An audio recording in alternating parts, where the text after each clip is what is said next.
بسم الله الرحمن الرحیم. دا د هارون رشید بادشاه د زمانې واقعه ده د بهلول دانا رحمت الله علیه او د هغه سره د یو فلسفي.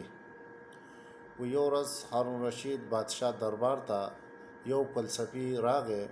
هغه پر پارلیمنت ته پر وزیرانو لا چلنج ورکو چې زه ستاسو د پارلیمنت او ستاسو د وزیرانو نه به زه یو تپوس کوم، که ماله د هغې چا جواب راکړو نو هارون رشید بادشاه ته ووایي چې زه به ومنم ستا کابینه چې ده په دې کې قابلیت شته او دا ډېره قابله کابینه ده، خو که چا د هغې جواب رانه کو نو زه به د هغې هم تاته ووایم چې دا نااهله کابینه ده.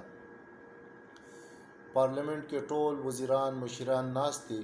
دا فلسفي په بورډ باندې یو ګول دایره چې ده دایره ښکله او د پرو وزیرانو نه یې تپوس وکړو چې تاسو ماله د دې جواب راکئ. پرو وزیران مشیران او د هغه وخت پارلیمنت ټول چپ کېناست، چا هم د هغې جواب ورنه کو. فلسفي روان شو، بار ته ووت. هارون رشید بادشاه ډېر غوسه شو، خپل وزیرانو ته ووایي چې د یو ګول کرښې جواب چې دا تاسو لا نه درځي نو تاسو زما څنګه وزیران یې. البته هارون رشید بادشاه ټولو وزیرانو ته ووایي چې دې سبا به بیا هم راځي، دله اوس داسې یو قابله او ښه کس پکار دی چې هغه له د دې ټول جوابونه چې دي دا ورکړي. ټولو وزیرانو ورته ووایي چې د دې کس جوابونه چې دي دا یو کس بهلول دانا رحمت الله علیه ورکولی شي، بل دا د زمونږ په وس کې دا نه دي. هارون رشید بادشاه اډر وکړو چې تاسو بهلول دانا رحمت الله علیه چې د پارلیمنت ته راولئ. کله چې سبا باندې فلسفي پارلیمنت کې حاضر شو، ورسره بهلول دانا هم په پارلیمنت کې ناست دی. فلسفي بیا تپوس وکړو چې زه پرونه چې ما کوم تپوس کړی د هغې جواب چاله ورځي نو ټولو بهلول دانا رحمت الله علیه ته وکتل. بهلول دانا ورته ووایي چې ستا پرون کوم سوال کړلی د هغې دوباره موږ ته وکړه چې زه د هغې جواب تاله درکړم. هغه بیا ګول کرښه په بورډ باندې راښکله. بهلول دانا ورپسې پاڅېد، هغه کرښه یې په 2 حصو کې تقسیم کړه، خو دغه فلسفي دغه کرښه په 3 حصو کې تقسیم کړه. بهلول دانا ورپسې بیا هم پاڅېد، هغه ګول کرښه یې په 4 حصو کې تقسیم کړه. د هغې نه بعد دغه فلسفي خپلې 5 ګوتې چې دي د اسمان طرف ته ونڅلې. بهلول د هغې له پاسه خپلې 5 ګوتې چې دي د هغې له پاسه ځمکې طرف ته ونڅلې. هغه فلسفي هارون رشید بادشاه له مبارکبي ورکړه چې ستا کابینه چې دا ډېره قابله کابینه ده او زه تاله مبارکباد درکوم.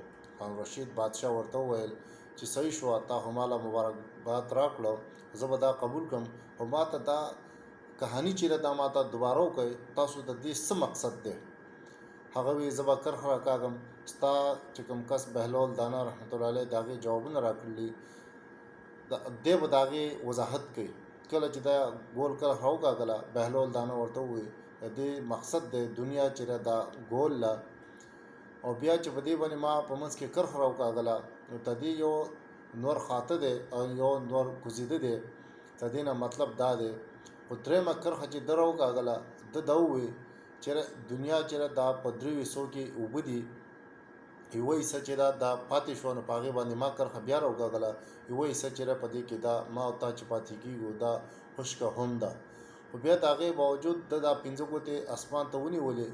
د هغې مطلب دا و چې په دې 4مه حصه خشکه کې خدای پاک تاسو له هر څه درکړلي او تاسو یې خورئ، خو د هغې نه بعد ما 5 ګوتې دا دته ونیولې چې خدای پاک یې د برې نه په موږ باندې د رحمت بارانونه او دا کوي، د هغې د وجې چې دا موږ او تاسو چې دا خورو.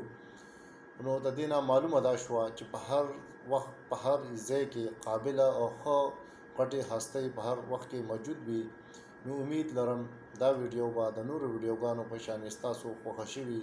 که ویډیو مو خوښه شوي بل آیکن ضرور دباو کړئ او دا ویډیو مخې ته ډېره شیر کړئ. والسلام.